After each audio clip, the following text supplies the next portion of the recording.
মালিকদের আন্দোলনের মুখে রেস্তোরাঁয় ক্রেতাদের খাবার মূল্যের উপর 15% ভ্যাট বসানোর সিদ্ধান্ত বাতিল জাতীয় রাজস্ব বোর্ড এনবিআর।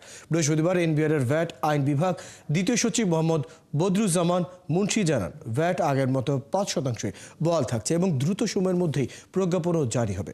জাদুল ইসলামের প্রতিবেদন।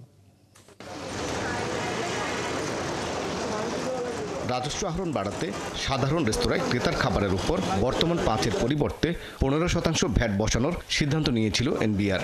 এটি কার্যকর হলে 100 টাকার খাবারের উপর ক্রেতাকে ভ্যাট গুনতে হতো 15 টাকা, যা হাজারে গিয়ে দাঁড়াতো 115 টাকা।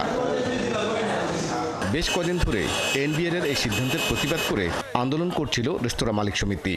ধারাবাহিক আন্দোলনের অংশ হিসেবে বৃহস্পতিবার এনবিআর ভবনের সামনে মানববন্ধনে মালিক সমিতি দাবি জানায় 15 নয়, ভ্যাট আগের 5%ই বহাল রাখতে হবে। 15% ভ্যাট বসিয়ে এই দেশের জনগণের কাছ থেকে আপনি ভ্যাট আদায় করতে পারবেন না। আমরা চাই এনবিআর আমাদের সাথে একসাথে কাজ করি, যাতে আমরা সরকারের রাজস্ব বৃদ্ধি করে সরকারকে এগিয়ে নিয়ে যেতে পারি। এদিকে ভ্যাট বাড়ানোর সিদ্ধান্ত থেকে এনবিআরকে সরে আসতে মালিক সমিতি বৃহস্পতিবার মানববন্ধন করছিল।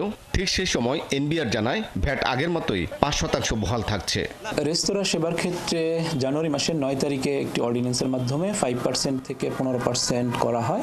পরবর্তী সময়ে রেস্তোরাঁ মালিক সমিতি জাতীয় রাজস্ব বোর্ডকে একটি পত্র দিয়ে সেটা পুনর্বিবেচনার জন্য আবেদন করে এবং তারা বিভিন্ন যুক্তিগুলি তুলে ধরে।